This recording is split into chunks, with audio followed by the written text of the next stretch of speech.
आम्ही शिंदे सेनेमध्ये ज्या दिवशी प्रवेश केला आणि शिंदे साहेबांच्या उपस्थितीत प्रवेश केला त्या दिवशी हा विजय निश्चित झालेला होता. शेवगाव तालुक्यातल्या पाथर्डी तालुक्यातल्या लोकांना असं वाटलं होतं की काकडे संपले नाही, काकडे मुंढेंना निवडून आणू शकतात. या जनतेने त्यांना दाखवून दिलं. शेवगाव तालुक्याचा निकाल शिंदे साहेबांच्या बाजूने लागला. त्या अर्थी शेवगाव तालुक्यातल्या जिल्हा परिषद आणि पंचायत समितीचा निकाल सुद्धा शिंदे साहेबांच्याच बाजूने लागणार. आज सगळ्यात आनंदाचा दिवस आहे आपला.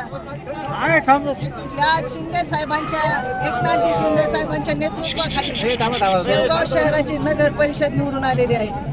नगर परिषदेचा नगराध्यक्ष म्हणून सौ माया अरुण मुंडे आज या ठिकाणी निवडून आल्या. हा आमच्या आयुष्यातील खूप आनंदाचा क्षण, कारण आम्ही शिंदे सेनेमध्ये ज्या दिवशी प्रवेश केला आणि शिंदे साहेबांच्या उपस्थितीत प्रवेश केला त्या दिवशी हा विजय निश्चित झालेला होता.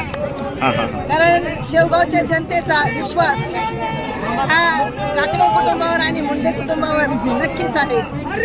त्यामुळे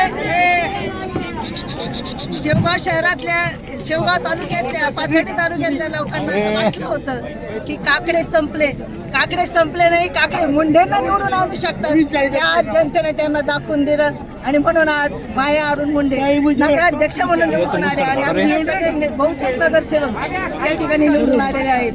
त्याबद्दल सगळ्यांचं मी मनापासून अभिनंदन आता पुढच्या जिल्हा परिषद आणि पंचायत समिती निवडणुकीमध्ये तुमची म्हणजेच धनुष्यबाण आणि शिंदे गटाची काय तयारी असेल?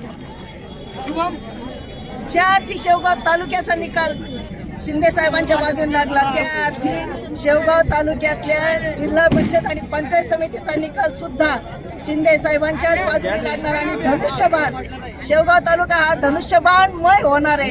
एवढंच मी आज या ठिकाणी सांगते. ऐनवेळी केलेलं नियोजन हे कसं तुमच्या पत्त्यावर पडलं? या नियोजन ऐनवेळी नाही, ऐनवेळी शिंदे साहेबांची आणि आमची चर्चा चालू होती आणि खरं तर आमचा प्रवेश जानेवारीमध्ये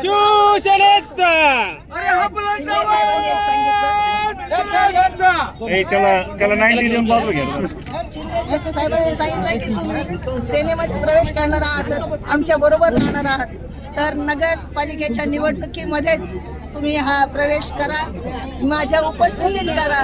त्याचा फायदा नगराध्यक्ष पदासाठी आणि नगरसेवक पदासाठी निश्चित होईल. तुम्हाला म्हणजे शिंदे गटाला एक तालुका नाही तर 2-2 तालुके आता तुमच्यावर जबाबदारी शेवगाव आणि पाथर्डीची. त्याच्यासाठी तुम्ही काही प्लॅन काही आहे का तयार तुमच्याकडे? शेवगाव आणि पाथर्डी या दोन्ही तालुक्यासाठी जिल्हा परिषदेच्या आणि पंचायत समितीच्या निवडणुका ज्या आता होऊ घातलेल्या आहेत त्यामध्ये आम्ही प्लॅनिंग सुरू केलेलं आहे आणि ते प्लॅनिंग आम्ही आता शिंदे साहेबांसमोर मांडणार आणि शेवगाव आणि पाथर्डी तालुक्यामध्ये मतदारसंघामध्ये शिंदे साहेबांचं वर्चस्व या ठिकाणी निर्माण करणार.